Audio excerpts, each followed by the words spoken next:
A lot of times when someone is trying to build out a scale or digital motion, they think they need to start from scratch rather than say, hey, if this is working at the higher touch side, how can we use data to identify this and then go upstream to then use that for the accounts that we haven't touched as high? And once again, welcome to the Digital Customer Success Podcast with me, Alex Turkovich. So glad you could join us here today and every week as I seek out and interview leaders and practitioners who are innovating and building great scaled CS programs. My goal is to share what I've learned and to bring you along with me for the ride so that you get the insights that you need to build and evolve your own digital CS program. If you'd like more info, want to get in touch or sign up for the latest updates, go to digitalcustomersuccess.com. And if you have a question or commentary to be used in an upcoming episode, call us and leave a message at 512-222-7381. For now, let's get started. Welcome to episode 15 of the show. It's great to have you back. Today's conversation is with somebody who is quite present in the CS community, gets a lot of accolades for what he's doing in the digital domain at Monday.com. If you've listened to previous episodes, you will hear his name being called out several times by guests as, again, being somebody who operates successfully in a digital space. And the conversation that Dan and I had was just jam-packed with useful tips, tricks, and insight into what a great digital program looks like. A couple of things that were takeaways for me that I got a lot of value out of was one thing was his approach to different contact personas within a company. You know, so many of us struggle from a data perspective, knowing who to contact when certain things happen. And Dan has a very innovative approach to kind of letting the data tell him who a contact is. So again, tons of value in this conversation with Dan Ennis of Monday.com. I hope you enjoy it. I know I sure did. Mr. Dan Ennis, I would like to welcome you to the Digital Customer Success Podcast. It's so nice to see you. So nice to have you on. Amazing. Great to be here, Alex. Thanks for reaching out, and I'm happy to be here. Yeah, for sure. Well, your name came about multiple times from previous guests who said, you know, I always ask people who, you know, who's doing great things in digital customer success. And there were like 3 or 4 people that said, oh, you need to talk to Dan at Monday.com. And then you need to talk to Monday.com. And Monday.com is doing X, Y, Z. So I was like, okay, who's Dan? What does he do? What's in the water? Because you're in the Bay Area. And so we need to talk. So I'd love for you to kind of give us maybe a brief origin story. I think you spent a fair amount of time as a CSM, and now you're leading, you know, the scaled motion at Monday. So I'd love for you to kind of give us a little bit of a history and what led you to this path that you're on. Absolutely. So, yeah, I got my professional start in just kind of a typical customer service call center for a benefits administration company. And while working there, moved into an account management role. But with it being benefits administration from like a timeline perspective, this was peak right after the ACA rolled out. So if there was ever a time for benefits to go suddenly very complex, it was around that time with all the changes that came with that. And so being in account management for a company that was a kind of combined service/software company that had a software component but didn't view their software as what they were selling. So my kind of origin into customer success that got me into that was we had our own software platform that our customers had to use when I was at that company to file claims and to enroll in benefits and all of those things that we just built out as our way to avoid having to have another third party involved as we're working with customers. So our company did not view that as the revenue source. They didn't put a whole lot of stock into it. It was just because we were a service company. We were a benefits administration service company. And so I was on the account management team. But I quickly realized if my customers did not enjoy using our platform and our software, they were churning on the service side. So I quickly began trying to apply what I Mm. didn't know at the time was basically customer success principles on how do I get them using our software to accomplish their goals, because the company didn't see itself that way. Yeah. And after I started doing that for a little while, I got turned on to this thing called customer success, and I realized, like, wait, that's what I've been Well, doing. that's what I do. Yeah.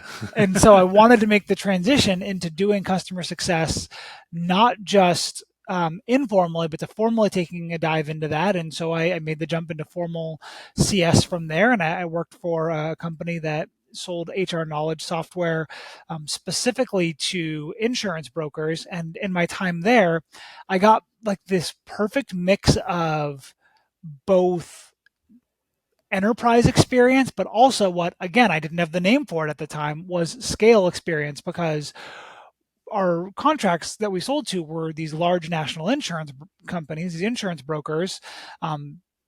So the contract negotiation was done very much like an enterprise level, and I was gaining enterprise CSM skills, which was fantastic. But at the same time, though the contracts were at this national level, it was all of their regional offices, that were hundreds of them, that were the ones who were actually using it and getting the value out of it with their customers. So it was having to apply scaled principles there, and then again starting to learn that this was a separate thing, like this scale motion. And so it was shortly after that time that I made the jump to Monday, and have just loved growing there ever since. Growing with the scale team, was one of the founding members, first as an individual contributor and then managing the team now. So I've been a part of as they've built that motion out from day one. So that's kind of the quick version of the origin, both from CS and then all the way into the scale side. Yeah, that's amazing.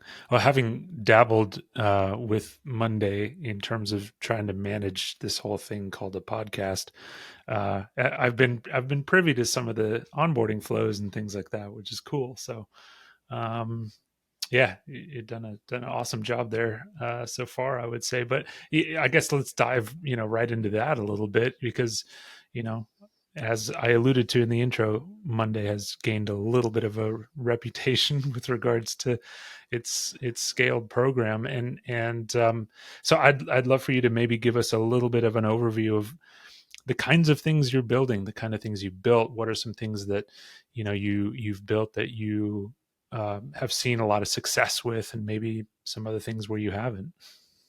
Yeah, absolutely. So as far as motions, a big part of it, at least initially, was developing a really strong kind of just in time customer success approach. So identifying a lot of data at, if you're going to be managing accounts at scale and doing CS at scale, you need to be able to identify when and how is the right time to intervene. I know I'm preaching to the choir with this, and anybody listening to this podcast has heard this before, that digital Hmm. CS is not meant to replace the need for human intervention in some cases, right? It's meant to give direction to and allow for only the most impactful and needed human interventions, which is what allows that scale to grow. So you won't have the same level of interaction with the volume of accounts we work with. So we spent a lot of time nailing down two aspects to the motion, in addition to a couple of things I'll explain after. But the two big things were, number one, what is repeatable, quick, and time bound that we can do with just times? What does the motion look like that actually makes the impact with customers? And then the second part of that is, how do we identify, using data so it can be done at scale, when that right time is to intervene? So we spent a lot of time working on really both sides of that. And both of those were things that were works in progress that didn't start at their kind of final state, where even now, like always, we're always iterating, we're always trying to improve. But it begins with testing things and looking for specific outcomes. How do our actions actually move the needle on the results we wanted to see with our customers? Is it having an impact? Are we seeing the change we want to see? And then, are there customers we're missing, which is part of what that just in time is? Like, are there customers that would have benefited from this that weren't on our radar before? And so Hmm. it started with less sophisticated, by just kind of using the general health scoring that we already had, which Monday being a fantastic company that is really good at being data driven, which is one of the things that always appealed to me about Monday. So they already had a robust health score, even aside from this scale component. So it gave us a good starting point. Not at all where we would want to go, and we ended up getting more sophisticated. So we started with, okay, if we use this, it just as an outline, were these customers the ones that needed attention? And then from there, looking at, okay, who did this miss that needed attention? And Mm, that's the kind of question that for maybe a more high touch team, they don't need to, because they're working with all of their customers. So they're not missing customers. It's a red flag if they're not working with any of their customers, right? In a different way that it's not by scale, where it's feature, not bug, that we're not touching every single customer. yeah. So that's a big part then, was to say, okay, looking at the accounts that are showing poor usage, or that churned, or that downgraded, or fill in the blank, all the negative things, who wasn't caught by using maybe just our standard health score? And so then building out data from there to identify when is the right time, who are the right people to do that with. So using reverse engineering in a lot of ways, so looking at customers that did churn, or that did have drops in adoption, and what was common. So a lot of really good things we built out around that component. That's been really helpful. And so as far as the core of the motion, those are the two big things. We've of course built programs around that as well, and I'll touch on those in a second here, because there's programs that support all of that. Because Monday being a PLG, product-led growth company, we've got a really great product that leads people through a lot of those components, and we have built programs to support that even further to help reduce the need for human intervention. But when it comes to where a lot of the headspace has gone initially, it was around those components, because before we could invest in a new software and build all these things that would go with it, look, we have people already. Like, what can we start with there? What can we do with what we already have, and really nail that part down Hmm. while building programs to support it? So then, as far as the program side of things, as far as what we've continued to build, it was then, emails that started out just kind of generally being sent by CSMs one to many to accounts in their name, to then more sophisticated, to accounts going out to all subsets of certain types of customers on a regular basis to encourage certain types of behavior, and then even more sophisticated as it now takes into account where the customer is in their life cycle and where users are, and sending this to help encourage customers through the customer journey we want them to take. And then the second big part of the programs, hands down, we do office hours with customers, which is, it's not unique to us by any stretch, but it's been a part of our ethos from day one, and as well, that's one of the things that we knew out the gate would let us scale that out, because the customers that maybe more generally need some CS support have a way to get some without like having to Yeah. go through the one-to-one, and it's a group of customers coming together that attend those. So those would probably be the biggest things, and we could of course get into the weeds on a million small things, but at a high level, those are the big rocks. Yeah, the office hours is such a good best practice. As for I've gotten a few questions here and there about, like, well, where should I start, and what are some of the things that we can do that is relatively light in terms of resources, but very effective. And I always go right towards office hours. It's like a no brainer, because you get so much out of them, and it doesn't really cost you a lot in terms of resources to put those on, and it's fantastically scalable. So yeah, that's a super good call out. I'm curious a little bit about your, I guess, customer contact personas, because I think you alluded a little bit to the fact that you're perhaps doing some things based on who the contact is. I'm guessing it's probably, whether it's a decision maker, or it's an admin, or it's that kind of thing. What kind of how have you ingrained that those different customer journeys into your flows? Yeah, you've hit the nail on the head. It's champions, which are not necessarily always admins, because we flag that differently. So champions, Hmm. admins, decision makers, and then kind of all end users. And then, of Yeah. course, we'll occasionally do things that are more industry specific, because Monday's very industry agnostic as a tool. So we'll, of course, do some stuff that's more maybe industry specific for our customers, because we don't just operate in one vertical. It's one of my favorite things about Monday. It's one of the biggest challenges, but one of my favorite parts about it is we're not just pigeonholed Sure. into one narrow use case, and so we'll also occasionally do that a bit as well. So Also you probably hit the makes you nails on the crazy head. recession proof. I mean, yeah, exactly. It's been great to be a part of as we've grown. Yeah. Hmm. So Yeah, those that's would be, I cool. would say, the big things, and you hit the nail on the head for the personas. And then for some of the data-driven things we've done is we've used data of looking at people who we already identified as champions, maybe on our high-touch accounts. We then were able to use data to reverse engineer when we're working on some of our scale accounts to float potential champions. Like, it still requires human validation, of course, but it's great to flag, hey, this might be someone who's a champion because it matches some of the user behavior and things that we've seen from other champions. So it's something that is Interesting. a great way to help. Again, and you're going to hear me use this phrase reverse engineer a lot, because I think Yeah. that a lot of times when someone is trying to build out a scale or digital motion, they think they need to start from scratch rather than say, hey, if this is working at the higher touch side, how can we use data to identify this and then go upstream to then use that for the accounts that we haven't touched as high? Hmm. Yeah, that's super smart. It's really like regression testing, really. And you were talking about that earlier with with the scoring as well. But if you're identifying um, potential personas within your customer based on typical usage of other personas. I think that's a really smart way of going about it. Do you? And I think you hit the nail on the head with both that as well as some of the other cross-functional disciplines you can use, like things like marketing attribution, like the way that Mm, a marketing team would use attribution to determine how effective something is, leveraging some of that discipline in your one-to-many asynchronous communications. Things like before you decide that, oh, this email just didn't work. Things like going upstream. Okay, well, did the right people open it?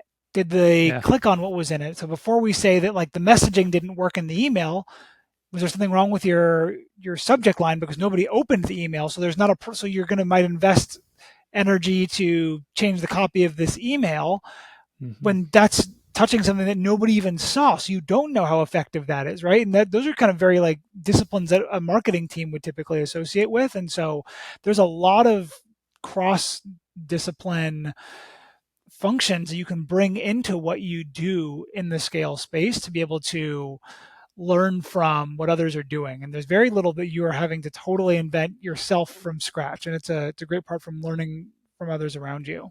Beg, borrow, and steal. Absolutely. Absolutely.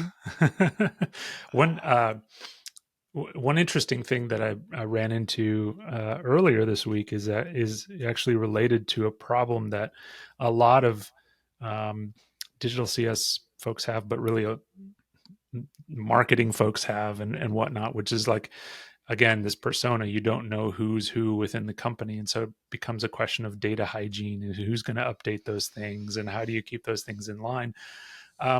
We logged into, I had a new user log into Gainsight the other day, and it popped up a modal and said, which one of these people are you? Are you an exec? Are you a VP? Are you a director? Are you an admin? Like, and I was like, yes.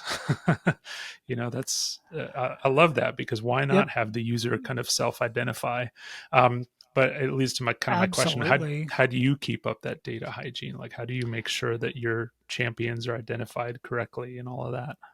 Absolutely. So we have the data that does, for example, that surfaces potentials, but there's an element of, depending on what it is, that the human validation is needed, right? So we can very easily tell the difference between potential champions versus validated champions. Same thing with risks, same thing with a lot of other components. And I think that that's a really core part of it, and it would be great to go that next level down the line to be able to have Mm, it fully like done without that human input. From our perspective, it's been really helpful to have that, and it's one of those components where it's as much I would say more about the mindset than it is like the specific actions, like in the sense of the payoff for that effort and investment on an individual level of being yeah. able to validate that and help keep things clean pays so many dividends for you, like down the line. it's worth it, and embracing that as a core part of it, because the trade-off, at least with with where we have, right, would be to, you can throw human validation out the window and go with what the data says, and then you're just getting less precise, and you're getting things that aren't as useful, because then you're Mm. losing some of the actual ability to tailor to true champions when you're sending something out, because this person might not be. They might be someone who is not actually a champion. And I'm sure down the line, as AI tools get more sophisticated, someone's, I'm sure, working on something right now that is, already answering that question for us at an even better level. But with looking at the landscape as it is today, that's a big part of what we do. Is it's just a core part of what everybody has to work on. Yeah, absolutely. I completely agree. I want to take maybe a couple steps back because we already touched on some of this stuff. But part of what I do with all of my guests is I ask them for their quick 10-second elevator pitch. Usually ends up being more like 30 seconds, but whatever. Of what is your elevator pitch of digital customer success in layman's terms? And we're compiling all that on the website and whatnot. But what would you say if somebody asks you, like, what is it you do? Yeah, so I'll do my best to avoid using the word to define the word. So I'll do my best to avoid the word digital.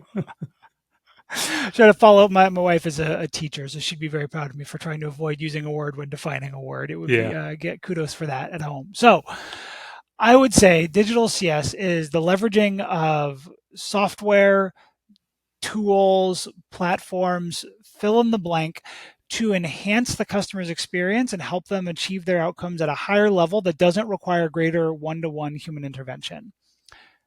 That's Yeah. really boiling it down and a little bit simplified, but you said 10 seconds, and I took that to heart in the prompt you sent over. And it's what You I understood the assignment. and what I love with that, though, is it is segment agnostic when you talk about digital that way, because one of my favorite things coming out of Pulse this year, I had the pleasure of attending that this year, was kind of the resounding rallying cry that digital is a strategy, not a segment, and that is absolutely true. Mm. And I think long term, that is absolutely the case. I do think there's some benefit to building it initially around a segment, if you think kind of bottom up, like, because you can experiment a bit more with some of your Sure. maybe lower ARR customers to build something out. But your goal with digital isn't necessarily for one segment. But that's why I like kind of the pitch I was thinking about when we were talking about it.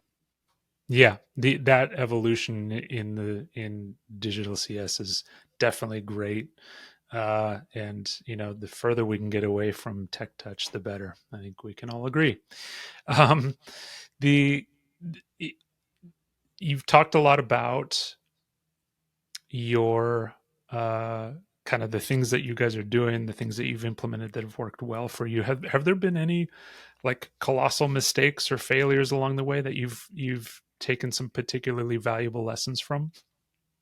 Yeah, there's no particular thing more than the idea that's gotten Mm. in the than an idea that's gotten in the way. And that is, it's funny because I was actually just posting on LinkedIn about this a couple of weeks ago, but confirmation bias. Oh, sure. Being data driven is the core of being able to do things at scale, because you cannot rely on that human validation one to one in for every single thing. You have to be able to be driven by data. That's a really good thing. The challenge is there's a thin line between being data driven and data justifying. Mm. I could say, I think X is what's important, and I can go find customers that were successful that had X happen, and then that not really be something that's that important, because I'm just confirming my pre-existing thought going into it. So an example is, if you think going into it wanting to prove that feature X is your stickiest feature, and therefore you want to increase adoption on feature X, confirmation bias looks like saying, well, let me see if our successful customers who were renewed and upsold used feature X. And if they Right. did, confirmation bias kicks in and says, look, I've done the research, I've looked at the data, our successful customers do use it, it's a sticky feature. unless you're going to do the follow-on steps of seeing, well, did your customers who turned and downgrade also use it? Why Hmm. did these customers use feature X? What was the actual thing they were trying to get out of it? Because then you do this big push for feature X and you see more people using it, but then you don't see any meaningful change to your retention rates, right? Which Yeah. is what your actual North Star is. So it's really the idea that going into things being with confirmation bias being something that absolutely comes into to really just kind of throw things off. And it's there's no like one thing that I felt like is an example of one thing that we did in building that was off, but more like a thousand little things. And if I had Hmm. to point to the root of it, it's that big thing behind it. Yeah. It's justifying with data as opposed to letting data really drive that. And I think a good kind of practice that's kind of helped me grow past that is if I have a hypothesis or something, rather than just try to look for data that shows that one way or the other, try to do the opposite. Go in and Hmm. try to look at our data and see if I can disprove what I think and find a difference. What would I look for if I was trying to prove this wrong? Not if I'm trying to Yeah. prove it right. That helps me be more rigorous and just as a mindset for approaching Yeah. things. I almost think of it like you let the data tell the story instead of having data expand upon your own story. Absolutely right. That is Yeah. 100% correct. Hmm. And I think that that is a a challenge that was there initially because you're so quick and eager to want to let data drive your decisions, but you're also filled with that confidence of I know what things are to do, and so you quickly inflate that confidence too quick. Yep, absolutely, absolutely. One of the things you mentioned earlier on is about iteration, and I'm curious what that kind of looks like for you. Are you someone who goes and tries stuff until it kind of breaks and then iterates upon it, or do you take a kind of a slower approach to what you're going to build out and then iterate based on feedback? Like what does that kind of look like? I think it depends on the nature of what we're changing and building, right? Like so Hmm. my answer depending on the nature of the thing would be different. So there are some things that to get the meaningful result, you've got to just break and build. You just have to. There's not a way Yeah. to iterate from point A to point B. You need to rip band-aids off, jump in, and then monitor the effectiveness of is your new process, is your new tool, fill in the blank. Is it doing what you would expect it to do? And if it's not, that's where you use some of that attribution stuff I was talking about earlier to decide what needs changing. Yeah. Other things, other processes, other changes can be iteratively done to get there.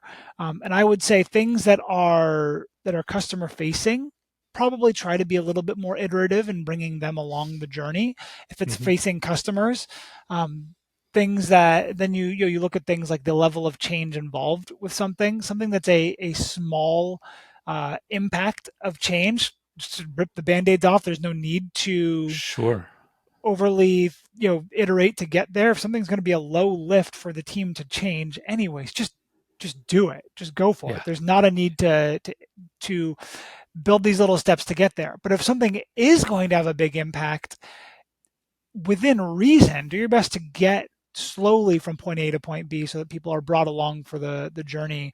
And I think a challenge for if I can share this with any of the other kind of leaders that listen to this is when you're making those changes, you've often been thinking about ruminating on planning, talking with other leaders about this change for a while. So you've had time to adjust to this. You've had time to wrap your head around the change and what's going to come with it. And you are fully bought into the why.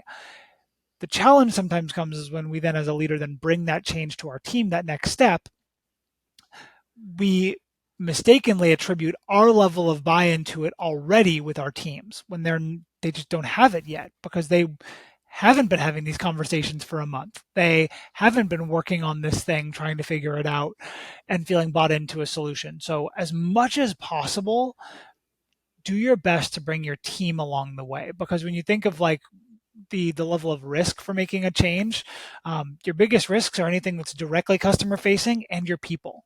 Like Yeah. those are the biggest risk vectors, and so you don't want to you want to mitigate risk on those by bringing people along as much as possible. Yeah, absolutely. Jen Young in her CS office hours has been doing the summer of change, which is Hmm. all about change management. And I think that's a huge part of it, because a lot of times we build these things kind of in a black box, and it's like, well, here it is, and then all of a sudden, people, you're getting questions like, where did this come from, and why are we doing this? And you end up answering more questions.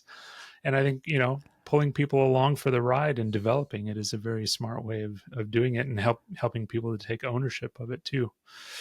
So that's super Absolutely. smart. Shifting gears just a little bit, I did see that you were one of the most creative CS leaders of 23 from Ever After. So congrats on that. That's cool. It's a nice little nod from them. And you recently did a webinar with Ever After on owning revenue as part of scaled motions. It would be great to get kind of your Cliff Notes version of that, because I think a lot of people, um, well, first off, right, CS in general, there's this whole do we own revenue, do we not own revenue kind of debate that happens, right? But I think in digital especially, it tends to be even more separated from that, because it's a little less tangible, it's a little less tied to the renewal, it's a little less tied to the conversations and things like that. So yeah, anyway, I'm stealing your thunder, but Nope. yeah, Could not would agree love more. would I love think your it's the opinions and necessary your preamble thoughts. to it. Yeah, I would say some of it ties in line with some of what we've talked about before, some of that cross discipline related components. So some examples are, I'll start with, like you said, the Cliff Notes version. Thinking like your sales funnel, so learning to think about your customers the way that a sales team would think about the funnel of a lead and an opportunity. So being able to think about customers in that lens helps you identify where you actually have revenue generating opportunities as you work with them. So it's not just trying to apply your own mentality to things, and again, not starting from scratch, which again you're hearing as one of my go-to themes on this.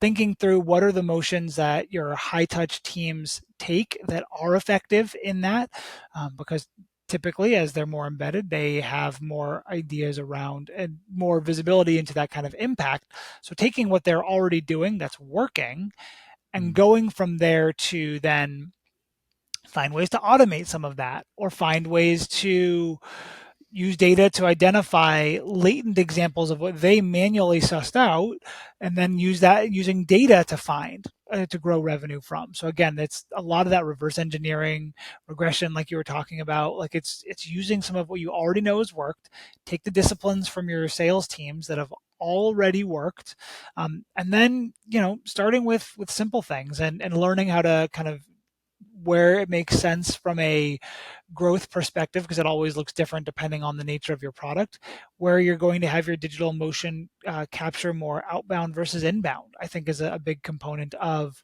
how you own revenue. Is it going to be more through pointing people proactively to new use cases, or is it going to be through those just-in-time interactions where you're intervening with a customer and you identify, wow, this is a fantastic opportunity, because the amount of times that we found that customers who are at risk are actually some of the best candidates to spend, like increase their spend, because they just need to get over that hump, because there's a fantastic bolt-on feature that'll get them yeah, over their hump, and customers that are bought in enough to have the conversation are willing to spend a little bit more. And so yeah, not being afraid of that, which I think goes into the broader conversation of CS and revenue that you were talking about before. It's funny to me to see this as like a full circle kind of coming back around, where, like you've said, um, it's perceived as this, like, oh, is this something that CS should own or not? Because there were so many years where CS maybe didn't in a lot of organizations. I have, call it whatever you want to do, like the benefit or not, that my first CS position was long enough ago that it was at the time when CSMs were in a lot of ways had a lot more overlap with what account managers do now, and so yeah. at that time, my earliest days in CS were, of course, we're owning revenue. So that always just was a mentality that was there, a part of it. So applying those mentalities onto the digital side. And so part of it is don't be afraid to ask your sales team. Don't be afraid to ask your high touch counterparts. A lot of times we're in silos of our own making, not because we don't work with people who would be willing to help, but because we get tasked with something and we assume, oh my gosh, I've got to figure this out. I have to do this.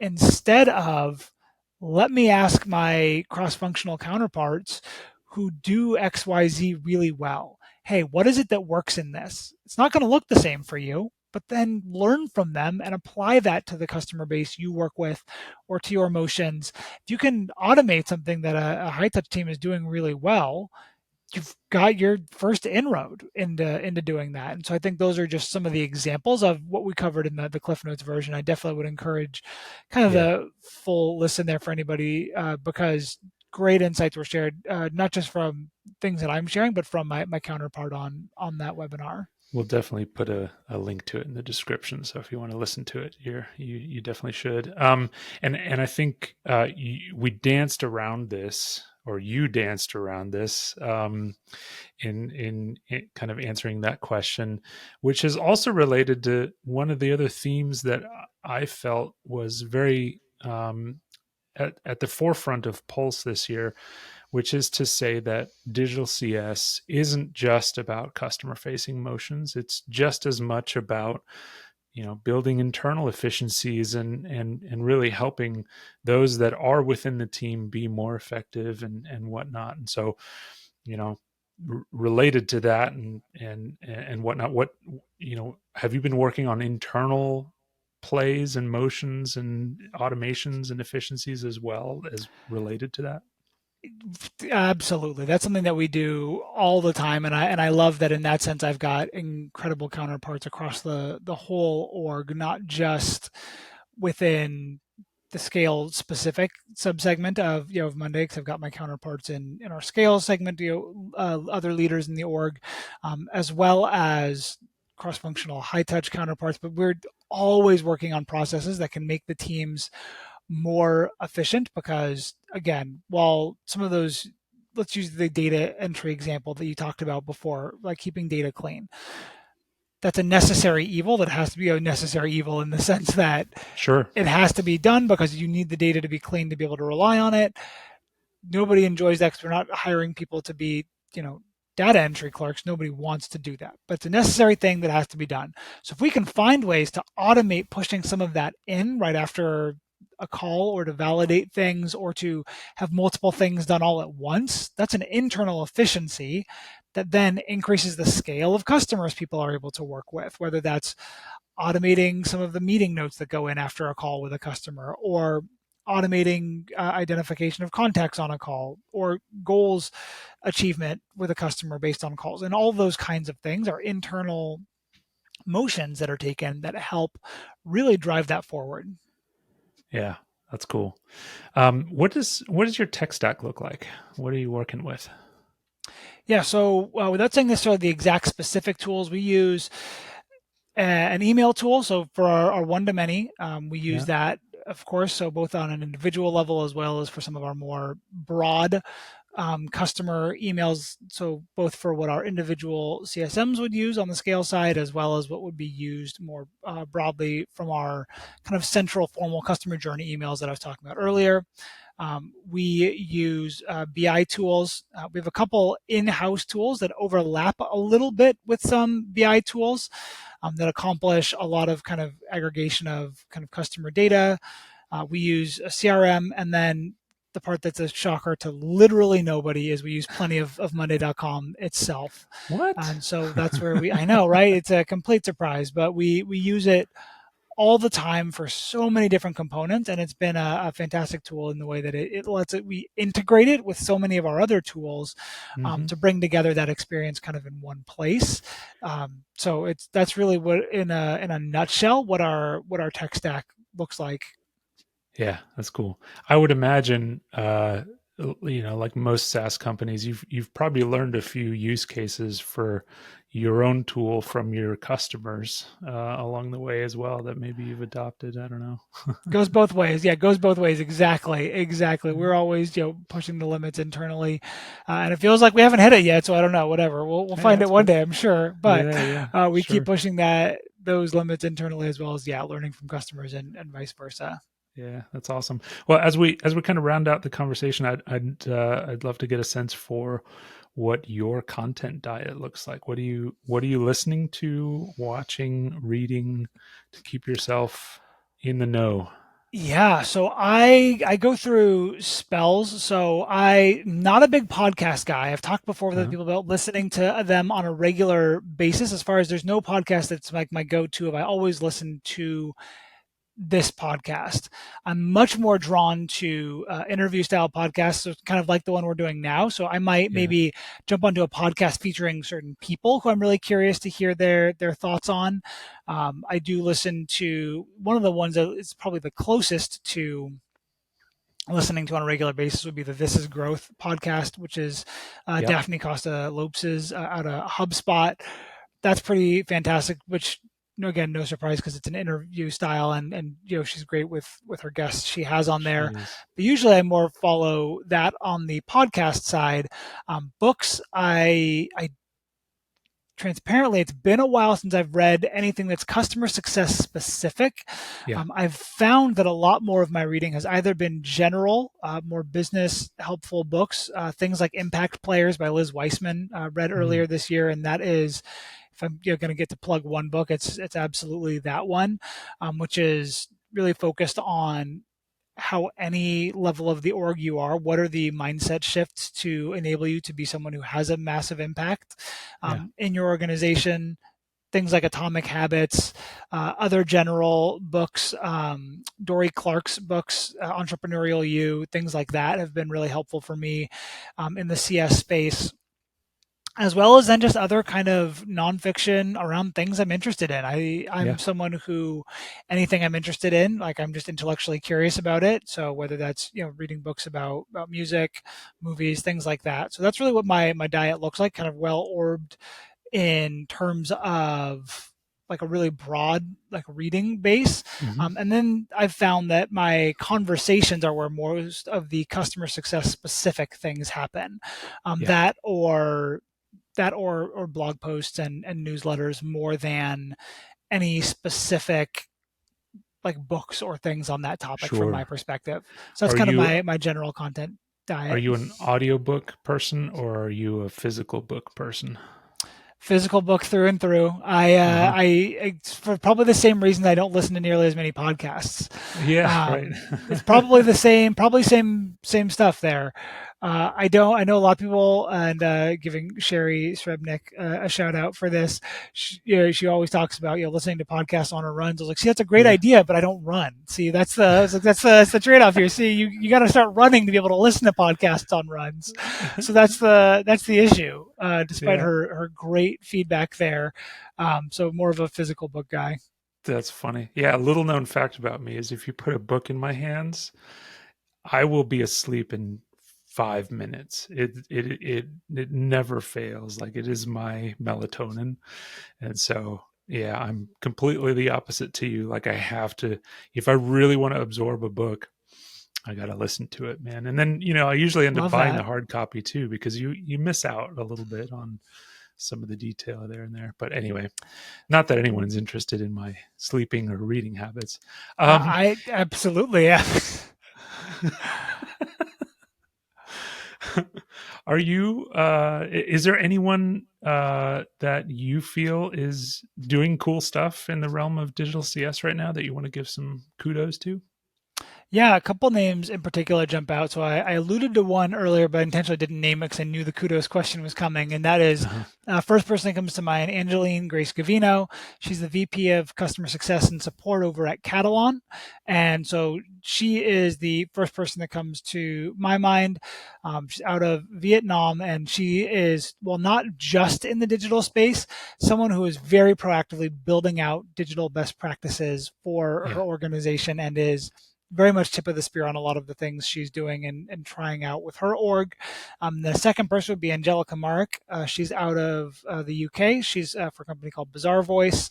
Same thing. She runs their digital program and is doing a fantastic job just at really consolidating knowledge and resources in this area, as well as just really leading the way with the things that she's doing with her customer base and leaning into digital best practices and tying them to her customers' outcomes. Fantastic. So those are the Love first it. two that jump to my mind, of course. Yeah, they're both great. Yeah, awesome. And I guess finally, where can people find you, engage with you, and chat with you? Absolutely. So primary place is LinkedIn is my, social media of choice. It's where I love to, engage with people, whether I'm kind of posting and then interacting with people there, or even just reaching out via message. I take coffee chats pretty regularly because I love just getting to learn from what other people are doing. Because one of my favorite things about CS is, despite some of our desire to overly codify some things, there's a reason it looks different from org to org, and that's a fantastic thing. And I love Yeah, learning from people and letting people learn from my experience as well. So engaging with me there is a great way to connect with me. that's awesome. Well, I've enjoyed, definitely chatting with you on the podcast. I've also enjoyed chatting with you outside of the podcast, and so yeah, you're a wealth of information, and I love the part of the reason I love the CS community is because it's filled with people like you who are just open and eager to share and spend a lot of time with others, just enabling each other. So you're part of that equation. So thank you very much. Thank you for having me. It's an honor to be here. Thanks, Alex. See ya. Thank you for joining me for this episode of the Digital Customer Success Podcast. If you like what we're doing, consider leaving us a review on your podcast platform of choice. It really helps us to grow and to provide value to a broader audience. You can view the Digital Customer Success definition word map and get more details about the show at digitalcustomersuccess.com. My name is Alex Turkovich. Thanks again for joining, and we'll see you next time.